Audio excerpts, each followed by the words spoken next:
হায় আল্লাহ, বিশেষ করে আজকে আমরা যাকে নিয়ে হাত উঠেছি, হায় আল্লাহ, আমাদের দলের মহাসচিব, যিনি এই দলকে আন্দোলন সংগ্রামে নেতৃত্ব দিয়ে এই পর্যায়ে দলের মহাসচিব হিসাবে আমাদেরকে আগলে রেখেছেন। হায় আল্লাহ, মহাসচিবের হায়াতে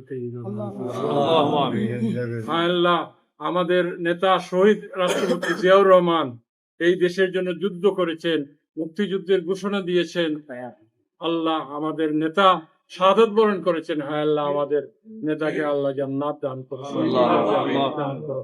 হায় আল্লাহ, আমাদের নেতা শহীদ রাষ্ট্রপতি জিয়াউর রহমান এবং আমাদের নেত্রী মরহুমা খালেদা জিয়ার কনিষ্ঠ পুত্র, যার সাথে আমার অনেক ক্ষেত্রে কাজকর্মের সুযোগ হয়েছিল, সেই আরাফাত রহমান কোকোকে হায় আল্লাহ জান্নাত দান করো।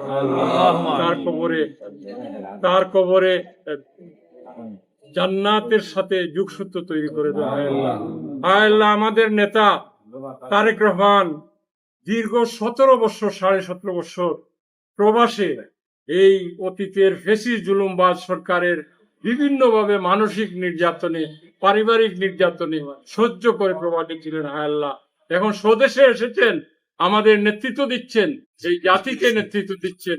আগামী দিনে যাতে জাতিকে সুন্দরভাবে নেতৃত্ব দিয়ে এই জাতিকে, এই দেশকে যাতে ভবিষ্যতে মানুষের কল্যাণে একটি রাষ্ট্র প্রতিষ্ঠা করেন, তার নেতৃত্বে সেই তৌফিক দান করো। আমাদের নেতা তারেক রহমানের হায়াতে তৈয়বা দান করো। জিয়া পরিবারের সকল সদস্য যারা দুনিয়াতে আছেন, তাদের হায়াতে তৈয়বা দান করো, অসুখ বিসুখ থাকলে দূর করো, এবং জিয়া পরিবারের যারা দুনিয়ায় ছেড়ে চলে গেছেন, হায় আল্লাহ, তাদেরকে জান্নাত দান করো। হায় আল্লাহ, আমরা যারা হাত উঠিয়েছি, আমাদের মা বাবা যাদের জীবিত আছেন হায়াতি দাও, যারা কবরবাসী হয়েছেন তাদেরকে জান্নাত দান করো। সকলের মনের বাসনা পুরা করো। এখানে যারা হাত উঠিয়েছেন, রব্বির হামহুমা কামা রাব্বায়ানি সগীরা, রব্বির হামহুমা কামা রাব্বায়ানি সগীরা। সুবহানা রাব্বিকা রাব্বিল ইজ্জাতি আম্মা ইয়াসিফুন ওয়া সালামুন আলাল মুরসালিন, আলহামদুলিল্লাহি রাব্বিল আলামিন।